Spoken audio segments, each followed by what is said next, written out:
Okay, hello everyone and welcome back to another video. Today we're back in the ATR for part 2 of the full flight tutorial, and today we're going to be taking off and climbing up to cruise from Tenerife North Airport. One thing I forgot to mention in the last video for the MCDU setup is actually doing the cruise and the takeoff performance. So go back down to the MCDU.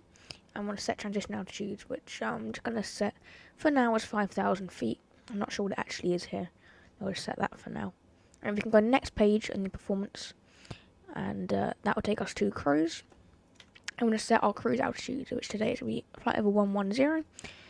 I just need to put 11,000 feet. It doesn't let you put 110. Okay, now we can go back to the takeoff performance, and we can have a look at our V speeds.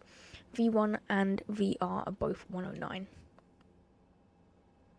We'll also set our flaps, which are going to be flaps 15 for takeoff. And we'll set our altitude. We'll just set cruise altitude for now, and that'll be 110. Looking down here for the altitude, and we're turning the knob up here. It's going to be 11,000 feet, and make sure we've got LNAV and VNAV set. Okay. So now we're ready for taxi. I've got the map up, going to taxi to runway 12. Let's get rid of the parking brake. And as you can see, we're already moving. Haven't put any power on the engines, and we are already moving. If you want to see your ground speed, you can see that here in the top left-hand corner. You see ground speed there. Normally, taxiing is limited to about 20 knots in most aircraft. So we'll try and stay below that for the taxi. Okay, so what I've found in the sim is that aircraft doesn't take off as quickly as what you'd think. I found it normally takes about the same time as the 700 variant of the 737. So it needs about the same length of runway. So it's not as fast at taking off as what I thought it would be. But it is still quite fast. And it doesn't need hardly any runway to actually land on and stop. Okay, we'll go ahead and line up here. That's we'll still have enough runway there to actually take off. So as we line up, we'll go to the serve page again. We'll set the transponder to on, make sure TCAS is on auto, which it is, and we'll begin our turn. And then we'll also turn landing lights on, strobes on. I don't need wing lights because it's still light outside. And then we can turn on to the runway. Okay, so just before we start our takeoff, I was going to check that power management is set to take off there. It's going to be the far left kind of indent on the power management switch. Make sure that is set to take off, otherwise we won't have enough power. Also make sure we have no warnings on number 3 screen. And make sure condition levers are set to auto. And also, I'm not sure if it actually works yet in this aircraft. I haven't really had a chance to test it really. But also set the weather radar down here. Set that to on there. And then just before we take off, set the ND and set that to whatever map you want it to be. And then we can increase the range there as well.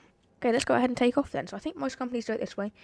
So we're going to put throttle to ramp and keeping the brakes on. And once throttle is above 100%, we'll then release the brakes. I'll just try and maintain center line here. Watching the airspeed on the PFD. Airspeed's alive. Looking for 108 knots, I believe.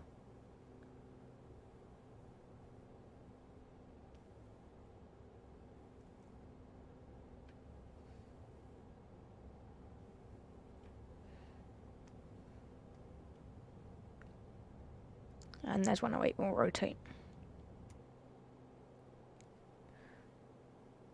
There's positive climb, gear up.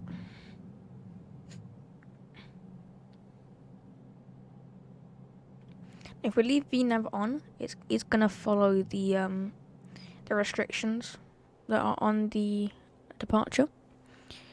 So if you're doing that and you're on VATSIM or something, you may want to leave VNAV on.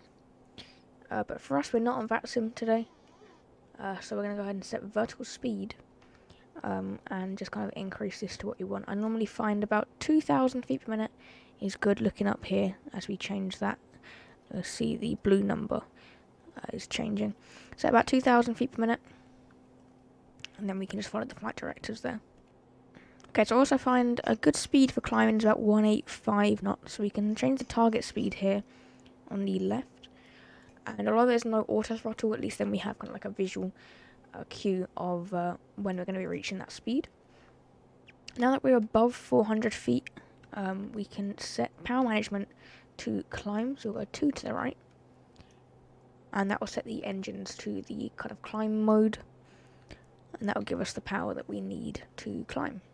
It's entirely your choice when to turn on the autopilot. I normally seem to turn it on between about 5,000 and 7,000 feet. I'm not really sure what most companies do, what their SOPs are. Okay, so go ahead and engage autopilot there, and that will then follow the flight directives.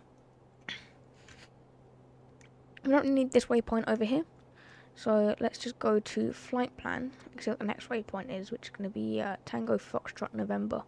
We can go to the direct page, and click that, and then execute that.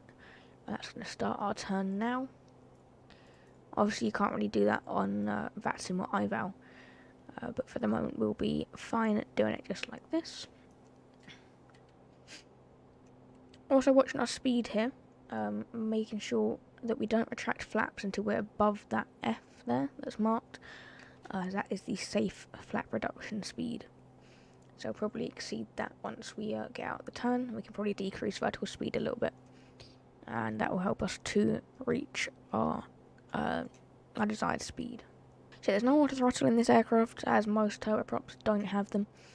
So we are going to be looking at power management in the whole cruise. We're going to make sure that we're at the right speeds. We need to be not over speeding or under speeding, and making sure we're not near a stall or anything like that. Okay, so if we increase the range on here, we can see our top of descent. It's a very short flight, so it's probably only about 50 to 60 miles actually away from us at the moment. So the quicker we climb, the more time we're going to have in cruise. Although you don't really need the time in cruise, to be honest. There's not really much to do in this aircraft, you just really need to plan for the arrival as always. We are now above the F speed, so we'll bring up flaps, bring them up to 0. And we can watch the screen there, making sure they go up. And if you want to, check outside as well. As you can see, flaps are up. Also, as we're now above our transition altitude, what we set, we can push standard on there for the standard pressure. And just make sure that's set to 1013. I think that does that actually at the same time. So if we set that like that, I believe that should set 10. Yeah, it does. It sets 1013 at the same time, which is standard pressure. Okay, so here we are actually already coming up on our cruise altitude. So as we just climb very slowly now up to our cruise altitude, we might even stay at this, I'm not really sure. We basically just need to start planning for our arrival. So there's not really much to do, and what there is to cover, we'll do that in the next video, as we look at the descent planning and the actual descent and landing itself. And it's going to be the final video in this kind of mini-series we're doing at the moment.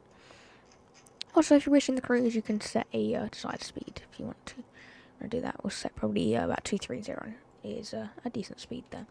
So thank you for watching this video. Hopefully you did learn something new, and hopefully I'll see you all in the next one as we have a look at the descent planning and descent into La Palma.